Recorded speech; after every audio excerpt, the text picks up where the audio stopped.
El trabajo en sus diversas formas gozará de la protección de las leyes, las que asegurarán al trabajador condiciones dignas de labor y retribución justa. Esto que acabo de leer es un pedacito del texto del artículo 14 bis de la Constitución de la República Argentina, vigente. Un pedacito. Más adelante vamos a ver otra parte del mismo articulado. Lo primero que debemos señalar se refiere a las condiciones dignas y a la retribución justa. En cuanto a las condiciones dignas, se supone que entre ellos están las condiciones edilicias. Bueno, en estos días, recientemente, en nuestra localidad, en Esquel, una escuela primaria debió suspender las actividades en su edificio escolar por cuanto la empresa proveedora de gas retiró el medidor y la provisión de gas porque se detectó pérdida de gas, que ya venía de antes.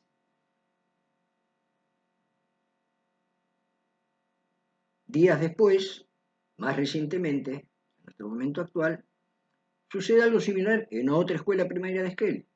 También la empresa le retira el medidor. Con lo cual, durante mucho tiempo, quién sabe cuánto, estas dos escuelas no van a poder realizar sus actividades en sus edificios, porque no tienen gas y aquí hace frío. Condiciones dignas de los trabajadores, pero también de aquellos a quienes está dirigido el trabajo de los docentes, los alumnos, los pibes y las pibas, que en ambos casos tuvieron su salud en riesgo y gracias a Dios no pasó a mayores desde ese punto de vista. También en estos días, a raíz de las lluvias que tuvimos abundantes, otra escuela tuvo que suspender sus clases por las goteras. Estos son uno de los pocos ejemplos. Podríamos ilustrar todo esto que estoy diciendo con muchos ejemplos más, harto conocidos por la gente que está en este tema, de la educación pública. Condiciones terribles, condiciones dignas, dice la Constitución. Pero además habla de retribución justa. Hará falta ejemplificar de alguna manera cuál es la situación salarial de la docencia. Yo creo que no hace falta. Es más que claro, es evidente, el salario docente es insuficiente, no es justo, es injusto. Por lo tanto, acá también hay un incumplimiento de lo que determina, sin lugar a ningún tipo de debate, el texto constitucional, la norma por excelencia que rige la vida de nuestra sociedad, y a la que están obligados todos, estamos obligados todos. Y entre esta obligación, claramente le cabe al gobierno que administra el Estado. En cuanto a la retribución, sin entrar en detalles, digo, tal vez, a pesar de que las comparaciones son odiosas, sea pertinente en este caso alguna comparación, una sola entre muchas posibles. ¿Cuánto gana un diputado de la provincia? ¿Cuánto cobra un diputado de la provincia? Es una tarea prácticamente imposible obtener una información actualizada. Sin embargo, hasta donde yo pude rastrear y buscar, ningún diputado de la provincia de Chubut cobra menos de 750.000 pesos por mes. Bastante lejano lo que cobra un docente, primario o secundario. Aunque sume horas, aunque sume cargos, ni remotamente llega a esas cifras. Y un diputado, no voy a juzgar su tarea, es tema de otro análisis, cobra bastante más. Agreguémosle los asesores, los secretarios, los ayudantes del secretario, bueno. Y hablando de diputados, ¿no? Durante meses y meses, el gobernador de la provincia, Mariano Arcioni, se tomó el atrevimiento de no pagar los sueldos de los docentes y de los trabajadores del Estado en general, pero estamos acá hablando de la docencia, en contravención con lo que le obliga la legislación, que dice que debe pagarse en tiempo y forma y determina los tiempos y las formas. Bueno, como no tenía plata, según él, decidió pagar de a puchitos, estableciendo categoría: el que ganaba más de esto, el que ganaba menos de aquello, le pagaba primero, después le pagaba segundo, después le pagaba tercero, incumpliendo con la ley. Esto es un delito. Bueno, ¿qué hicieron los diputados de la provincia?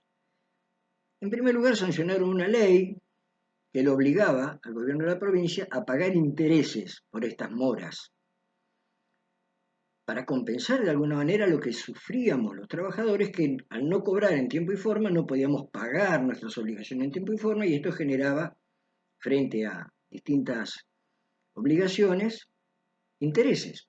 Entonces le dijo la legislatura de la provincia: usted tiene que pagar con intereses cuando paga fuera de término. ¿Qué hizo el gobernador? Vetó la ley. Vuelve la legislatura y la legislatura tiene la potestad, y yo creo que tiene la obligación, de revisar ese veto y eventualmente, con una mayoría especial, fijar esa ley y obligar, ya no tiene lugar a un segundo veto, a pagarle sus intereses. ¿Qué hicieron los diputados? Nada. La guardaron en un cajón, nosotros cumplimos, chao, se olvidó el tema. ¿Y qué se hizo frente a este incumplimiento del gobernador? Bueno, se inició un procedimiento de juicio político. Ni bien empezó a caminar esta posibilidad, un armado político, de la peor política, en proceso preelectoral, un acuerdo entre partes, dijeron: bueno, don Arcioni, usted retire sus candidatos y nosotros retiramos el juicio político. Esto es nuestra legislatura. Entonces, ¿qué pasa? La docencia empieza a reclamar, y entre sus reclamos existe, dentro del mismo artículo, un derecho claramente establecido, que es el derecho de huelga. ¿Qué dice sobre el derecho de huelga? Dice que las asociaciones gremiales tienen una entidad constitucional y entre las acciones que puede llevar adelante es declarar la huelga. Y acá aparecen las voces que dicen: abandonan a los chicos, pa. Sin embargo, es un derecho constitucional, no es nada una ocurrencia de algún trasnochado. Es un derecho constitucional que tiene raigambre constitucional en el país y además un contexto de protección a nivel internacional: el derecho de huelga. ¿Cuando sucede qué? Cuando no se están cumpliendo aquellas obligaciones que el gobierno, que administra el Estado, tiene sobre su carga, sobre su espalda, y que debe hacerse cargo de esa carga. Bueno, en esta semana, y este es un punto que me parece muy importante, alumnos de escuelas secundarias de Esquel tomaron la iniciativa de manifestarse, de salir a defender la educación pública, porque defender condiciones dignas de trabajo, condiciones dignas de estudio, un salario justo para aquellos que encarnan la tarea, los docentes, es defender la educación pública. Entonces se organizaron por su cuenta de distintas escuelas y se manifestaron en defensa de la educación pública. Y con su manifestación se presentaron frente a la supervisión de escuelas de Esquel. con un megáfono decían lo que tenían para decir, su voz, sus conceptos, sus reclamos, el reclamo por sus derechos. ¿Qué pasó en supervisión? Salieron las manitas de atrás, de adentro y cerraron los postigos, para no ver, para no escuchar. Es como que estos supervisores no están entendiendo que ellos también son parte de los trabajadores de la educación, que ellos también deben defender la educación pública, que no son funcionarios políticos, que son docentes, que están en un lugar de la estructura específico, pero que no los diferencia en su condición de trabajadores, y que como tales sería de esperar no solo que no cierren los postigos, sino que abran las puertas, que escuchen a los alumnos, que los inviten a conversar. Tal vez tengan cosas para decir, tal vez tengan quejas que presentar y tal vez tengan propuestas que merezcan ser escuchadas. Pero no, cerraron los postigos. ¿Por qué yo señalo esto de la importancia de la manifestación estudiantil? Porque me parece que ahí se está insinuando un camino que debe profundizarse, con los estudiantes y también con las familias. Esto no es ninguna novedad, esto ya se ha hecho en otras ocasiones, que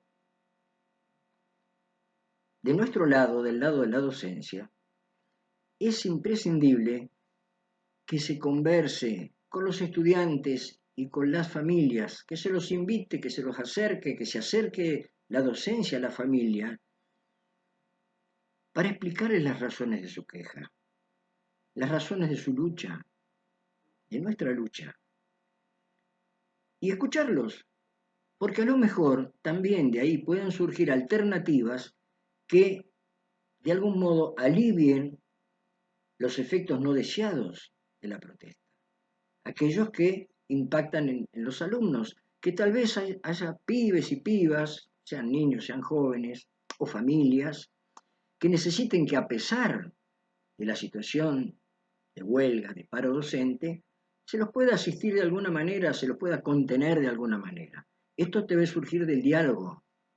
Esto se ha hecho, créanme, esto no es ninguna novedad. Y entonces que las familias, así como lo han hecho los estudiantes, también manifiesten su queja, manifiesten su voz en defensa de la educación pública, que es un bien común, que no es de unos sí, de otros no, es de todos. Aquello que sucede en la educación pública impacta en el conjunto social, en el destino de las personas, en el futuro de los pibes, las pibas, los niños, los jóvenes, las familias, en defensa de la educación pública, que es de todos y que tiene un marco jurídico que señala aquellas cosas que no pueden dejar de cumplirse. Condiciones dignas, no escuelas que se llueven, escuelas que le explotan las calderas o que les salta la luz por cuestiones de abandono, de falta de mantenimiento. Condiciones dignas y salario justo para los docentes. Les dejo un abrazo. Buen día.